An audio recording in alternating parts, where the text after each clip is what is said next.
Hello guys, কেমন আছেন সবাই? আশা করি সবাই অনেক ভালো আছেন। সিনজনের আজকের এই পর্বে আমরা একটি অসাধারণ সিনেমা সম্পর্কে জানতে চলেছি। অ্যাকচুয়ালি এই সিনেমাটার ক্লিপ আমি অনেকবার দেখেছি, যেখানে একটি বাচ্চা পরীক্ষার হলে রোবোটিক্স মাছির সাহায্যে নকল করতেছিল, কিন্তু আরেকটা বাচ্চা সেই মাছিগুলো তাড়াতে তাড়াতে টিচারকে মেরে তার চশমা ভেঙে দেয়। আর এই সিনেমাতে একটি ছেলের সাথে একটি এলিয়েনের খুব ভালো একটা বন্ধুত্বপূর্ণ সম্পর্ক দেখতে পাবো। তো বেশি কথা না বলে চলুন ভিডিওটি স্টার্ট করা যাক। তো সিনেমার শুরুতে আমরা ডিকি নামের একটা ছোট বাচ্চাকে দেখি, আর সে একটা গরিবের ছেলে ছিল।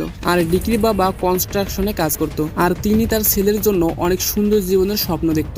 আর এজন্য তিনি ডিকিকে অনেক বড় একটা স্কুলে ভর্তি করিয়েছেন, যাতে তার ছেলে ডিকি বড় হয়ে একটা ভালো মানুষ হতে পারে, যাতে তার মতো তার ছেলেকেও কোনো শ্রমিক না হতে হয়। তো একদিন ডিকি তার স্কুলে যায়, আর সেখানে গিয়ে তার টিচারের সাথে তার দেখা হয়। আর টিচার ডিকিকে প্রশ্ন করেন, তোমার পোশাক এত নোংরা হয়েছে কেন, আর তোমার জুতার এই অবস্থা কেন? তো ডিকির এই অবস্থা দেখে টিচার তাকে বকা দিচ্ছিল। আর তখনই ডিকির একটা ম্যাম সেখানে চলে আসে, আর সে ওই টিচারকে বলে, আপনি যান স্যার, আমি ওর সাথে কথা বলতেছি। তো ম্যাম যখন ডিকিকে নোংরা পোশাকের ব্যাপারে জিজ্ঞেস করে, তখন ডিকি জানায় যে সে রাস্তায় নোংরা জায়গায় পড়ে গিয়েছিল, আর এই কারণে তার পোশাক নষ্ট হয়ে গিয়েছে। তো এরপর ম্যাম তাকে বলে, তুমি কি তোমার বাবার সাথে আমার কথা বলিয়ে দিতে পারবে? এর উত্তরে ডিকি বলে, আমার বাবা একজন শ্রমিক, আর তিনি তার কাজ নিয়ে অনেক ব্যস্ত থাকেন, তাই তিনি স্কুলে এসে আপনার সাথে দেখা করতে পারবে না। তো এরপর ডিকির ক্লাসের কিছু বাচ্চাদের আমরা দেখি, যেখানে একটি বাচ্চা তার দামি খেলনা দেখাচ্ছে, আর ওই খেলনাটির নাম হচ্ছে CJ7। তো ডিকি যখন ওই খেলনাটি ধরতে যায়, তখন সেই ছেলেটি ডিকিকে ধাক্কা দেয় এবং সেখান থেকে তাড়িয়ে দেয়। এরপর ওই ছেলেটি খাবার খাচ্ছিল এবং তার বন্ধুদের নিয়ে একটি মোটা মেয়েকে নিয়ে টিটকারি মারছিল। আর তখন ডিকি ওইসব দুষ্টু বাচ্চাদের বলে, তোমরা এই মেয়েটাকে বিরক্ত করতেছো কেন? মেয়েদের বিরক্ত করা ভালো কথা নয়। তো এরপর আমরা দেখি ডিকি এবং ওই মেয়েটির মধ্যে ভালো বন্ধুত্বপূর্ণ সম্পর্ক হয়ে যায়। আর এরপর ডিকি স্কুল শেষে বাড়িতে যাচ্ছিল, আর তখন তার বাবা তাকে একটা সারপ্রাইজ দেয় যে তিনি ওভারটাইম করে ডিকির জন্য একটা সেকেন্ড হ্যান্ড টেবিল ফ্যান নিয়ে এসেছে। তো এই গরমের মধ্যে টেবিল ফ্যান পেয়ে ডিকিতে অনেক খুশি হয়ে যায়, কিন্তু কোনো একটি সমস্যার কারণে ফ্যানটি চলছিল না। আর তখন ডিকি তার বাবাকে বলে, বাবা আপনি একটা স্টুপিড। তো তখন ডিকির এমন কথায় ডিকির বাবা অনেক রেগে যায় এবং ডিকিকে বলে, তুই এমন কথা কোথা থেকে শিখেছিস? তখন ডিকি বলে, আমার ক্লাসের বাচ্চারা এভাবেই কথা বলে। আর তখন তার বাবা তাকে বলে, আমরা গরিব হতে পারি, কিন্তু আমরা কারোর সাথে খারাপ ব্যবহার করি না, আমরা কাউকে ছোট করে কথা বলি না। তো এরপর ডিকি তার বাবাকে জুতোর ব্যাপারে বলে যে, বাবা আমার জুতো ছিঁড়ে গিয়েছে, আর আমি যদি এই জুতোগুলো পরে স্কুলে যাই তাহলে আমাকে শাস্তি দেওয়া হবে। তখন ডিকির বাবা ডিকিকে বলে, আমি খুব তাড়াতাড়ি তোমার জন্য নতুন জুতো কিনে আনবো। আর এরপর তারা দুজনে ঘুমিয়ে পড়ে। আর পরের দিন সকালে আমরা দেখতে পাই ডিকি আর তার বাবা একটা খেলনার দোকানের বাইরে লাগানো টিভিতে কার্টুন দেখতেছে, কারণ তাদের ঘরে তো কোনো টিভি ছিল না। তো তারা যখন এইভাবে টিভি দেখতেছিল, তখন ডিকি হঠাৎ করে দোকানের ভেতরে চলে যায়, আর সেখানে গিয়ে CJ7 এর মতো একটা খেলনা দেখতে পায়। আর তার বাবা তাকে খুঁজতে খুঁজতে সেখানে চলে আসে, আর ডিকি তার বাবাকে বলে ওই খেলনাটি কিনে দিতে, কিন্তু তারা তো অনেক গরিব, এইরকম একটা দামি খেলনা নেওয়া তাদের পক্ষে পসিবল না। তো এরপর ডিকির বাবা ডিকিকে ওই খেলনাটি ফেরত রাখতে বলে, কিন্তু ডিকি খেলনাটি কোনোভাবেই রাখতেছিল না। তো এরপর তার বাবা মনের দুঃখে ডিকিকে মারা শুরু করে, আর যার কারণে ডিকি তার বাবার উপরে অনেক রেগে যায়, আর সেখান থেকে পালিয়ে যায়। তো ডিকি যখন রাস্তা দিয়ে যাচ্ছিল, তখন তার টিচার তাকে দেখতে পায়, আর তখন তিনি ডিকিকে কান্নার কারণ জিজ্ঞেস করেন। আর তখন ডিকির বাবা সেখানে চলে আসে এবং টিচারকে বলে, ডিকির আসলে মন ভালো নেই, ও একটা খেলনা কিনতে চাচ্ছিল, কিন্তু আজকে আমি ভুল করে আমার মানিব্যাগটা বাড়িতে রেখে এসেছি। কিন্তু টিচার বুঝতে পারে যে ডিকির বাবার কোনো সামর্থ্য নেই ওই খেলনাটি কিনে দেওয়ার মতো। তো তাই তিনি সেই কথা ঘুরিয়ে ডিকির বাবাকে বলেন, আপনাদের বাড়িতে আসবো আর ডিকির ব্যাপারে কিছু কথা বলতে হবে। কিন্তু এতে ডিকির বাবা বলে, আমার কাছে কোনো সময় নেই,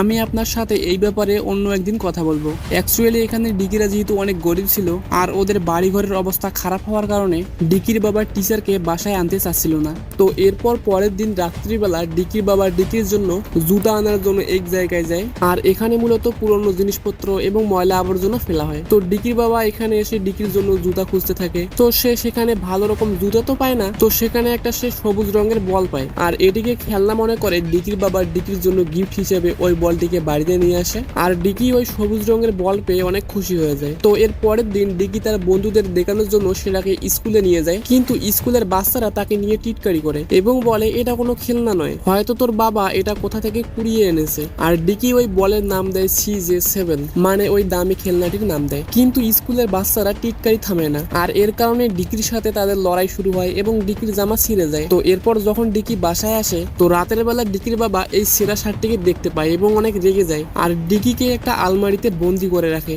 যেই আলমারিতে সবুজ রঙের বলটিও ছিল। তো তখন হঠাৎ করে সেই বলটি থেকে আলো বের হতে থাকে আর ডিকি বলের দিকে তাকিয়েই থাকে। তো দেখতে দেখতে ওই বলটি একটা ছোট কুকুর হয়ে যায়। অ্যাকচুয়ালি এটা কিন্তু মোটেই কুকুরের মতো দেখতে নয়, এটা অন্য প্ল্যানেট থেকে আসা একটি এলিয়েন, তবে এটাকে আমরা কুকুরই বলবো। তো কিছুক্ষণ পর ডিকির বাবা যখন ডিকিকে বাইরে বের করে তখন ডিকি তার বাবাকে ওই ব্যাপারে কোনো কিছুই বলে না। আর যখন তার বাবা কাজে চলে যায় তখন ডিকি CJ7কে কিছু জিজ্ঞেস করে, বলে যে তুমি আমাদের পৃথিবীতে কেন এসেছো, তোমার এখানে আসার মতলব কি। কিন্তু CJ7 শুধু নড়াচড়াই করে, কোনো কিছুই উত্তর দেয় না। তো এরপর তাদের দুজনের মধ্যে ভালো বন্ধুত্ব হয়ে যায় আর তারা দুজনে খুশি হয়ে নাচতে শুরু করে। আর নাচতে নাচতে এক সময় CJ7 নিচে পড়ে যায় আর সেখানে একটা পচা আপেল দেখতে পায়। আর তখন সে ওই পচা আপেলের কাছে যায় আর তার পাওয়ার দিয়ে ওই পচা আপেলটিকে ভালো বানিয়ে দেয়। আর এটা দেখে ডিকিতে অনেক খুশি হয়ে যায় যে CJ7 এর কাছে অলৌকিক পাওয়ার রয়েছে। কিন্তু কথা হচ্ছে CJ7 যদি এই পাওয়ার বারবার ব্যবহার করে তখন তার সকল শক্তি ফুরিয়ে যাবে, মানে সে যদি তার সব পাওয়ার ব্যবহার করে তাহলে সে একটা পুতুল হয়ে যাবে।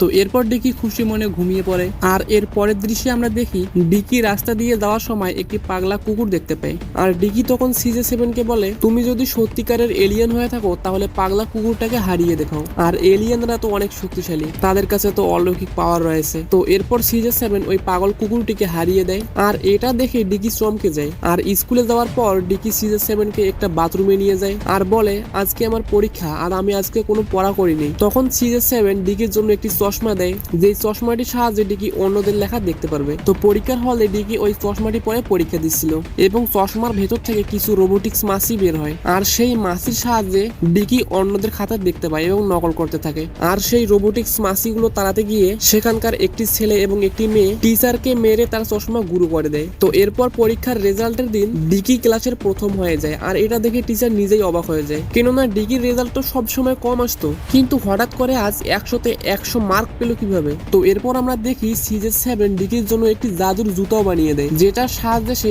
স্কুলের সর্বোচ্চ গতিতে দৌড়াতে পারবে।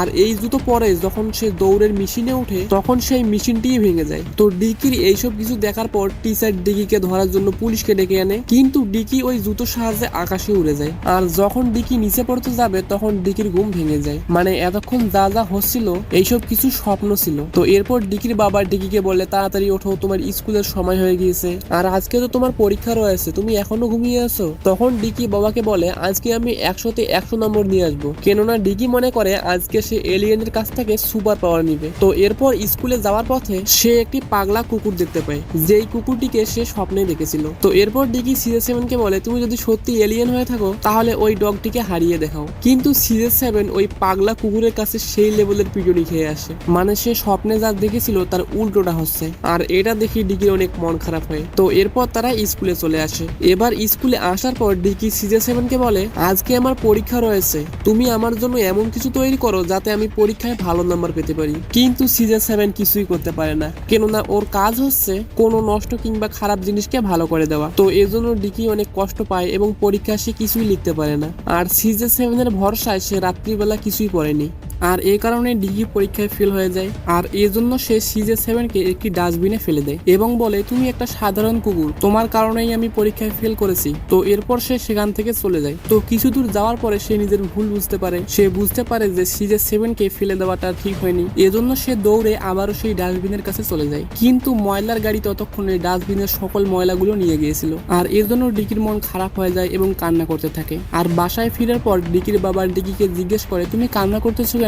তখন ডিকি বলে, আমার একটা বন্ধু আমাকে ছেড়ে চলে গিয়েছে। তো এরপর ডিকি আবারও CJ7কে তার বাড়িতে দেখতে পায়, মানে CJ7 একাই ডিকির বাসায় চলে এসেছিল। তো রাতের বেলা ডিকি আর তার বাবা যখন গরমে ঘুমাচ্ছিল তখন CJ7 সামনে থাকা টেবিল ফ্যানটাকে ঠিক করে দেয়। আর সকালবেলা ডিকি আর তার বাবা উঠে চমকে যায় এবং বলে, এই ফ্যানটা নিজে নিজে কিভাবে ঠিক হয়ে গেল, এটা তো খুবই আজব ব্যাপার। তো এরপর এই দিকে ডিকির বাবা তাকে রেজাল্টের ব্যাপারে জিজ্ঞেস করে। তখন ডিকি তার বাবাকে একটা রেজাল্ট দেয় আর বলে, আমি 100তে 100 পেয়েছি। আর এটা দেখে ডিকির বাবা অনেক খুশি হয়। আর যখন কাজে যায় তখন সে রেজাল্ট শিট নিয়ে সেখানকার সবাইকে দেখায় আর বলে, আমার ছেলে 100তে 100 পেয়েছে, দেখো। আর এরপর যখন ডিকির বাবা তার বসকে ডিকির রেজাল্ট দেখায় তখন তিনি ডিকির চিটিং ধরে ফেলেন এবং ডিকির বাবাকে বলে, তোমার ছেলে তো চিটিং করেছে, এটা 100 নয় বরং 00 পেয়েছে। তো এটা শুনে ডিকির বাবা অনেক কষ্ট পায় এবং বাড়িতে গিয়ে ডিকিকে বলে, তুমি আমাকে এত বড় মিথ্যা কথা কেন বললে? আমরা গরিব হতে পারি কিন্তু মিথ্যাবাদী নই। এরপর তিনি ডিকির ব্যাগ থেকে CJ7কে বের করে দেন এবং ডিকিকে বলে তুমি পড়তে না পারলে খেলতেও পারবে না, আর তুমি যদি পরীক্ষায় 60% মার্ক আনতে পারো তাহলে তুমি যা ইচ্ছা করতে পারো, আমি তোমাকে কিছু বলবো না। তো এরপর ডিকি স্কুলে চলে যায়, আর কিছুক্ষণ পর ডিকির বাবা তার স্কুলে চলে আসে, কারণ ডিকি আজকে রাগের মাথায় দুপুরের খাবারের বক্স নিয়ে আসেনি। তো তাই ডিকির বাবা স্কুলের দরজায় চলে আসে, আর তখনই সেই ম্যামের সাথে তার দেখা হয়, আর ম্যাম ডিকির বাবাকে ভিতরে আসতে বলে, কিন্তু ডিকির বাবা বলে আমার এই নোংরা পোশাক নিয়ে ভিতরে গেলে ডিকি লজ্জা পাবে। তো এরপর ডিকির বাবা সেখান থেকে চলে যায়, আর এরপর তিনি কাজে চলে যান। আর ঠিক তখনই সেখানকার বস তার কাছে আসে এবং তাকে বলে তোমার ছেলের ব্যাপারে এইভাবে কথা বলা আমার ঠিক হয়নি, এই নাও আমি তোমাকে কিছু বোনাস টাকা দিচ্ছি, এটা তোমাদের অনেক কাজে লাগবে। তো এটা পেয়ে ডিকির বাবা খুব খুশি হয়ে যায় এবং খুশিতে কাজে লেগে পড়ে, আর সবাইকে বলে আজকে আমার ভাগ্যটা অনেক ভালো। কিন্তু কাজ করতে করতে হঠাৎ সে অ্যাক্সিডেন্ট হয়ে যায়, মানে সে ওপর থেকে নিচে পড়ে যায়, আর ওপর থেকে নিচে পড়ার কারণে তার এত আঘাত পেয়েছে যে এখান থেকে বেঁচে ফেরা প্রায় অসম্ভব। তো এরপর সেখানকার সহকর্মীরা তাকে হসপিটালে নিয়ে আসে, আর হসপিটালে যাওয়ার পর ডিকি জানতে পারে যে তার বাবাকে আর বাঁচানো যাবে না। তো এরপর ডিকি কান্না করতে করতে বাসায় চলে আসে এবং বাসার দরজা লাগিয়ে দিয়ে একা একা কান্না করতে থাকে। আর অন্যদিকে ডিকির বাবার ব্যাগ থেকে CJ7 চলে আসে, মানে যখন ডিকির কাছ থেকে CJ7 কে কেড়ে নিয়েছিল তখন কিন্তু এটাকে তার ব্যাগেই রেখেছিল। আর আমরা তো জানি যে CJ7 এর পাওয়ার হচ্ছে যে কোনো নষ্ট কিছুকে ভালো করে দেওয়া। তো ডিকির বাবার এই অবস্থা দেখে CJ7 তার পুরোপুরি শক্তি ব্যবহার করে ডিকির বাবাকে বাঁচানোর জন্য। ততক্ষণ পর্যন্ত তার পাওয়ার ব্যবহার করতে থাকে যতক্ষণ ডিকির বাবা পুরোপুরি ঠিক না হয়। তো এরপর ডিকির বাবা পুরোপুরি ঠিক হয়ে যায়, আর সকালবেলা ডিকি ঘুম থেকে উঠে দেখতে পায় তার বাবা তার পাশে শুয়ে রয়েছে। আর এইদিকে আমরা দেখি CJ7 ঠিক মতো হাঁটতেও পারছিল না, মানে তার সব পাওয়ার শেষ হয়ে গিয়েছে। আর দেখতে দেখতে CJ7 একটি সাধারণ পুতুল হয়ে যায়, আর তখন ডিকি CJ7 কে ঠিক করতে পারবে এই আশায় সবসময় ওর গলায় পুতুলটা রেখে দেয়, কেননা ওর কারণেই তার বাবাকে সে ফিরে পেয়েছে। তো একদিন যখন ডিকি স্কুলে যাচ্ছিল তখন একটা এলিয়েন স্পেসশিপ দেখতে পায় এবং সেই স্পেসশিপ থেকে শত শত CJ7 তার দিকে আসছে। আর এই সিনেমাটি এখানেই শেষ হয়ে যায়। তো সিনেমাটা কেমন লাগলো অবশ্যই কমেন্টে জানাবেন, যদি ভালো লাগে থাকে তাহলে ভিডিওতে লাইক করবেন আর চ্যানেলটিকে সাবস্ক্রাইব করবেন। তো এখানেই বিদায় নিচ্ছি, আবারও দেখা হবে নেক্সট কোনো ভিডিওতে। সবাই ভালো থাকবেন, সুস্থ থাকবেন, খোদা হাফেজ, টাটা।